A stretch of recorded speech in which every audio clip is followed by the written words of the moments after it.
Today we're doing my 1 year review, 15-month review of the Fujifilm X100V, as well as talking about why I'm selling it.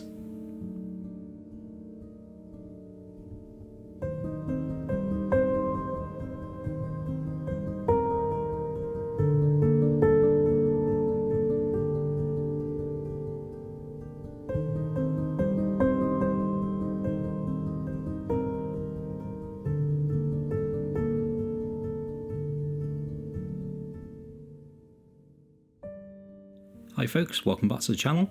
If you're new here, my name is Ben and I'm a photographer and videographer based in North Wales. So, there's every chance I might upset a few viewers, especially subscribers, in this video, because I believe my coverage of this camera has actually gained me quite a few of my subscribers. So, sorry in advance, it's nothing personal, this is just my view on this camera. So, truth be told, I love this camera.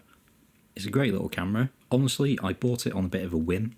It was my 30th birthday and I had a little bit of birthday cash as well as what I'd been saving specifically for this camera. I bought it primarily as a everyday, take it anywhere, daily shooter, and that worked out great, especially the first half of this year. Anyone who follows this channel will know I did a daily photo challenge. I was shooting, editing and uploading every single day to Instagram. I was going to do it for a year, but after 6 months, I proved my point. So I'm going to just run through a few pros and cons about this camera, personally, to me. Pros to start with. I know this really shouldn't matter in a camera that you're taking photos with, but it does look superb.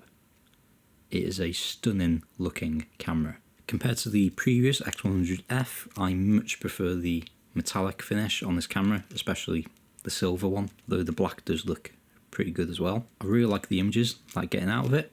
I love playing around with the colour profiles. My favourites have to have been the classic negative and the classic chrome. I really enjoy using the tactile manual dials and everything like that. The lens itself, this was a big improvement over the previous X100F.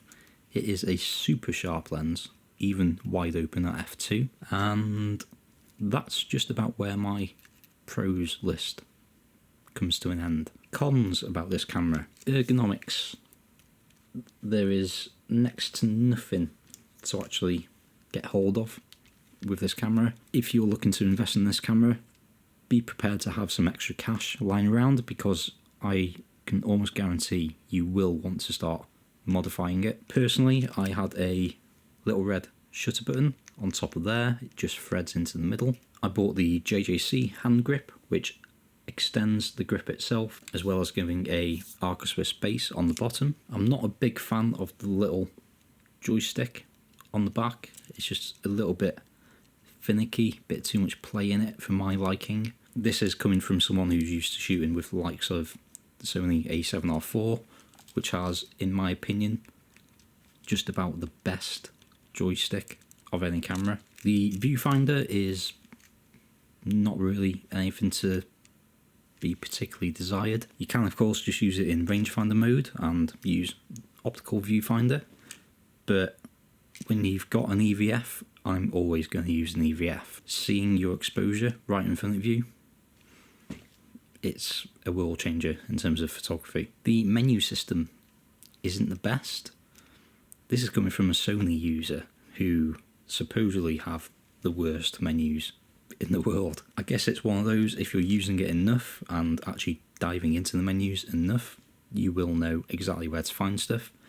But for me, it wasn't very intuitive. Things were just a bit here, there and everywhere. Yeah, it's a personal thing. Focusing isn't amazing. Single shot focus is very good, it's very quick, very snappy and pretty accurate. Continuous focus is not the best. Customization. It is a good thing that you can customize it to quite a degree, but I think that's true of most cameras really. The thing is, with this camera, you will almost certainly be needing the money to add to this camera to make it comfortable to use. I think it's a bit of a design flaw that this camera is supposedly completely weather sealed, except for the lens.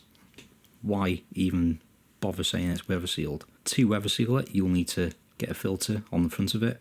I've done a few videos, I'll link one up here, about different weatherproofing systems. If you want to buy the genuine Fujifilm one, you're looking at spending another £100, which is absurd. It's just a metal ring and a UV filter. There's no in-body stabilisation in this camera, which might not mean a thing to a lot of people, but for someone like me, I like shooting very often in slightly darker environments, and I'm, again, a Sony shooter whose cameras don't have the best stabilisation out there, but for stills, it's certainly a big advantage. Yeah, there's just a few little gimmicks with this camera, which you may find confusing, especially if you're new to the Fujifilm system, as I was when I bought this camera. Now then, why am I selling it? Because I've not used it in roughly 4-5 months. It's just been sat on the shelf in this office, and I've just been taking my Sony gear to shoot with. When I was just stuck in the house during the lockdown, especially when I was doing the daily challenges, this was great. I would just take it everywhere with me, but I'm not doing that anymore. It's very rare still that I'm just going out for the day around Liverpool or any other cities. If I do know that I'm just going out for the day, then I'll take this now. This is the Sony A7C with the 35mm f1.8, and I mean, it's obviously bigger than the Fujifilm, but it's still not big at all, and it's really quite lightweight. And of course, being a Sony shooter, I know exactly how to use it. I'm not going to be struggling for focus points or anything like that. I know exactly what to do with this camera. And now that the Sony a7 IV has finally been announced, being released in the next month, I am more than happy to sacrifice a camera that's not been used in months to go towards a camera that I will use possibly every single day. So there you have it. I love this camera, but I don't use it, so that's why I'm getting rid of it. Thank you very much for watching. Hope you enjoyed it. Hope you might have learned something from it, and maybe you found it useful in deciding whether you want to buy an X100V or not. If you'd like to see more videos like this, please do hit subscribe down in the bottom corner there. Give it a like if you liked it, and if you've got any questions at all, drop a comment down below. I'll be sure to get back to you. Otherwise, be good, stay safe, get shooting, and I'll see you in the next video.